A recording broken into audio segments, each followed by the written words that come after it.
우리나라 우리나라 전체 시조인 당군 할아버지의 아버지죠, 그죠? 환웅. 우리가 그 전설 있지 않습니까? 호랑이하고 곰하고 동굴에서 쑥을 먹고 사람으로 환생을 해서 결혼을 해서 당군을 낳았다는 뭐 그런 게 있죠. 그런 전설이 있죠. 근데 뭐 그 저 개인적인 생각은 그 사람하고 호랑이가 아니고 이름이 그냥 웅녀가 아닐까.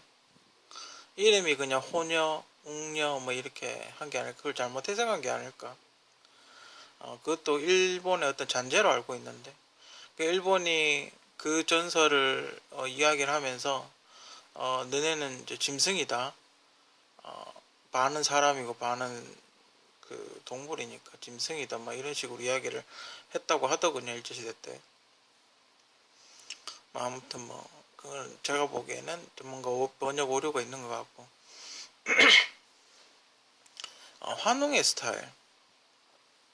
그러니까 그 당군 할아버지의 아버지는 어떤 스타일이었을까, 그죠?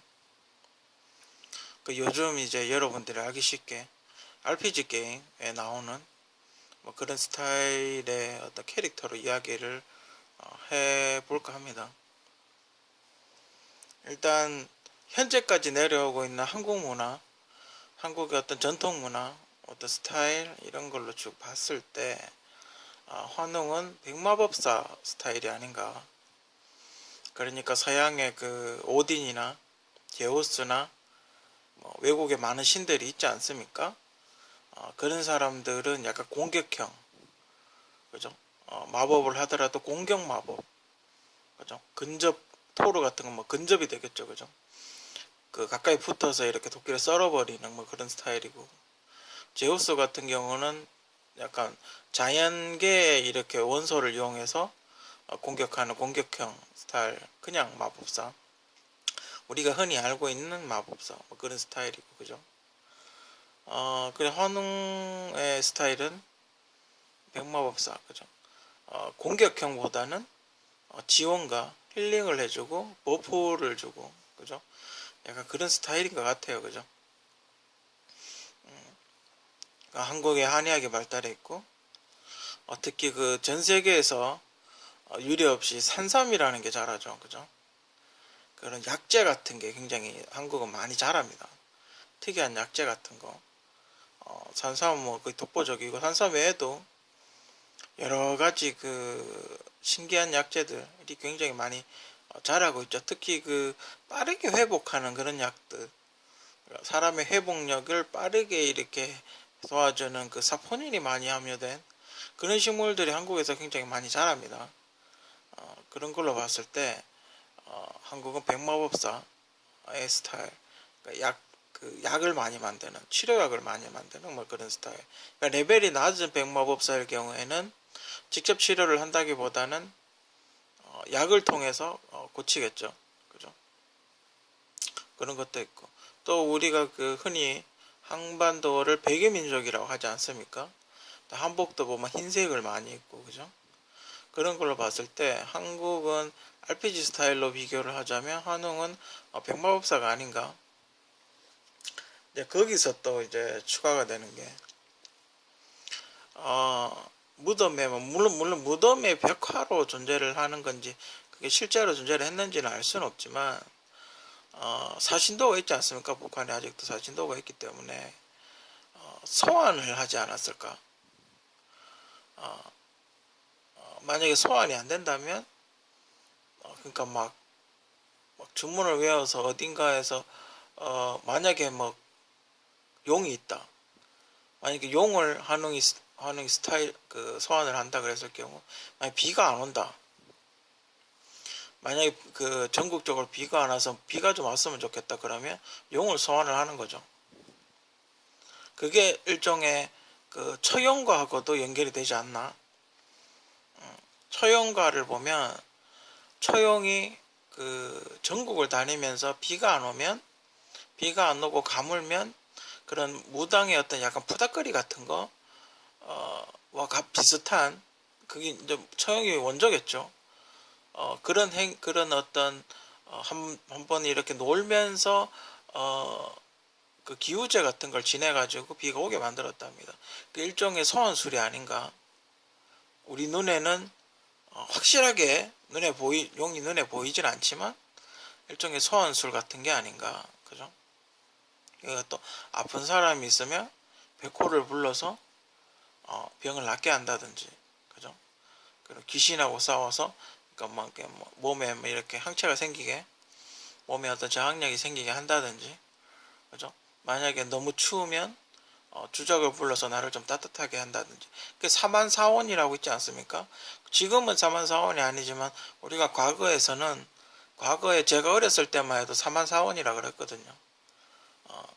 3일은 춥고 4일은 따뜻하다 이랬거든요. 그러니까 주작을 부르면 굉장히 추웠을 때 주작을 소환을 하면 따뜻하게 해주고, 그죠? 그리고 이제 거북이 같은 경우는 이제 물고기가 안 잡힐 경우 거북이로 하여금 물고기를 이렇게 몰아달라고 하면 그 물 안으로 물고기가 자연스럽게 이렇게 들어오거나 할 수 있겠죠, 그죠?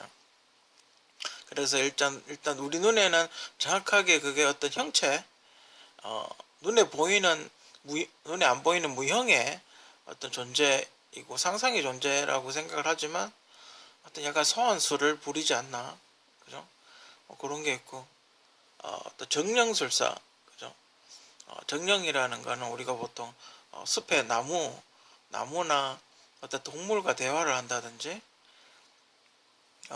그 호랑이하고 곰하고 불러가지고 동굴에서 마늘과 쑥을 먹이게 하려면 동물하고 대화가 돼야 되겠죠, 그죠? 그런 게 일종의 정령술사인 거죠. 그리고 왜 그 산삼 같은 거 있지 않습니까? 산삼 같은 게 그 산에 가도 자기 발 밑에 산삼이 있는데도 못 찾는 사람이 있고, 어떤 사람은 가다가 그냥 우연히 산삼을 발견하는 사람들이 있지 않습니까? 그런 게 일종의 산 속에 있는 그 나무 숲에 사는 정령들이 그 사람에게 여기 있다고 이야기를 해주는 거죠. 본인은 눈에 안 보이니까 그렇게 아니라고 생각을 하겠지만 그렇게 딱 그런 걸 딱 발견할 때는 뭔가가 있는 거죠, 그죠? 그 정령을 다루는, 동물과 대화하고 동물과 이렇게 같이 함께 사냥을 한다든지, 그죠? 뭐 한국의 전통 사냥 포수들 사냥하는 거 보면 개를 데리고 다니지 않습니까? 뭐 전 세계적으로 사냥할 때 개를 데리고 다니지만 개를 데리고 다니면서 이렇게 몰죠. 그 노루나 사슴이나 뭐 이런 걸 한쪽으로 몰아가지고 개들이 몰아오면 총으로 싸워서 잡는 뭐 그런 형태를 많이 취하지 않습니까? 그런 걸 그런 식으로 하는 것 같아요, 그죠?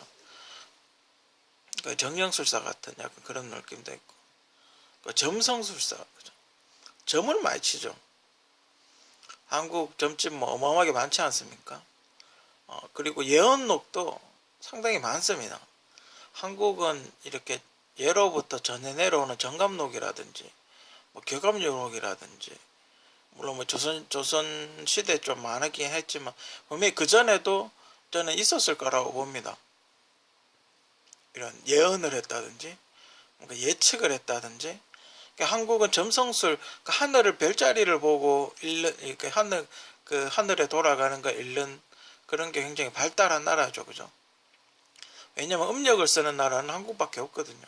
그렇지 않습니까? 다른 나라 음력 쓰는 거 봤습니까? 달이 크기가 변하는 걸 보고 1년을 예측을 하는 그 국민들은 아마 제가 보기에는 음력을 쓰는 나라는 한국밖에 없는 걸로 합니다. 그죠? 물론 이렇게 조금 변하죠, 그죠? 그 주기를 이렇게 살펴보면서 할 정도면 굉장히 첨성술에도 굉장히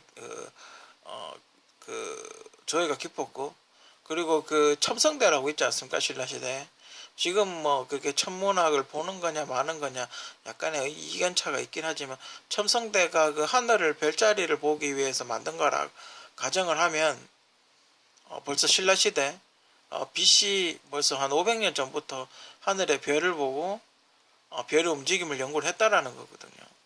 그렇다는 건 점성술사가 같은 스타일 그런 게 굉장히 많고, 그리고 이제 미륵 같은 이제 환생하는 어떤 그런 걸 되게 많이 좋아했고, 불교의 영향도 굉장히 많았고, 사주도 많이 봤고, 그죠? 한국은 사주도 보지 않습니까?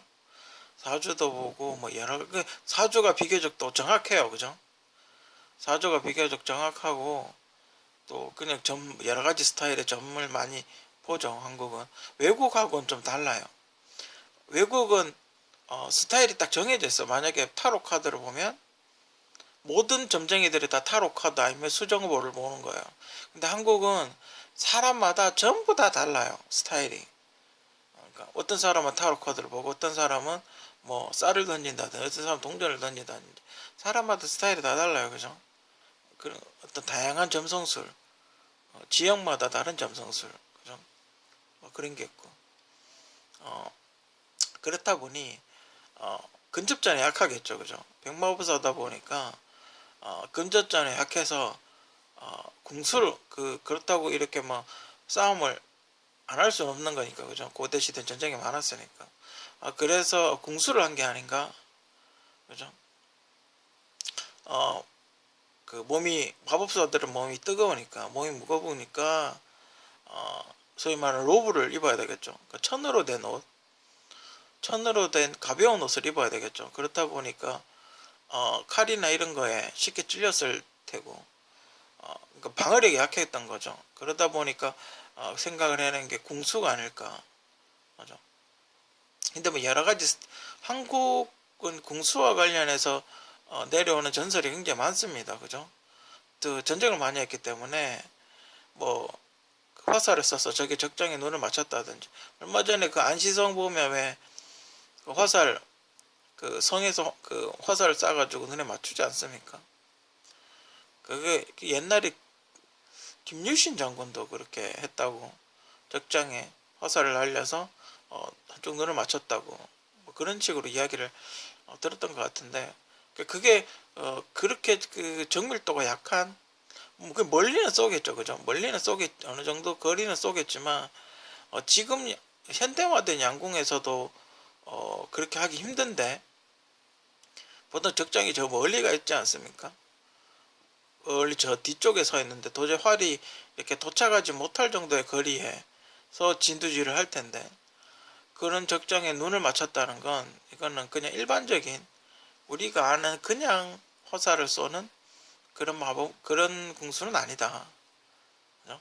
이거는 어떤 에너지, 그러니까 어떤 정령술이라든지 소환술이라든지 어떤 그런 게, 아이고, 그런 게 있어서 한 게 아닌가, 그렇게 생각이 들고, 어, 그 그렇게 이제 발전해 온 거죠. 그러니까 한국 사람들은 지팡이를 과거에 어떤 유명한 사람이 있긴 했는데, 그 외국 마법사들처럼 지팡이를 짚진 않아요, 그죠? 그냥 이렇게 다니죠, 그죠? 그 대신 침을 꽂거나 뭐 침을 한의사들처럼 침 꽂거나 막 그렇긴 하죠, 그죠? 옛날에 어떤 점을 잘 보시는 분은 무슨 지팡이 같이 이렇게 나무를 하나 들고 다녔는데, 뭐 이렇게 가다가 어디 뭐가 이렇게 삘 있다고 와가지고 지팡이를 땅에다 탁 꽂았답니다. 근데 그게 이제 무궁화 나무 같은 스타일이었나 보죠. 딱꼭 거기다가 탁 꽂고 갔는데, 그게 그 뿌리가 자라서 나무로 변했다는, 큰 나무로 변했다는 뭐 그런 전설 같은 얘기도 굉장히 많고. 그러니까 한국은 법사 스타일인 것 같아요, 그죠? 그것도 백마법사 스타일인 것 같아요, 그죠? 여러 가지 스킬, 여러분들이 그 백마법사 스타일을 잘 알지 않습니까? RPG 좋아하시는 분들은 그런 스타일인 것 같아요. 공격적인 마법보다는 수비적이고, 힐링을 해주고, 또 남을 치료해주고, 동물과 대화하고, 활을 잘 쏘고, 그죠?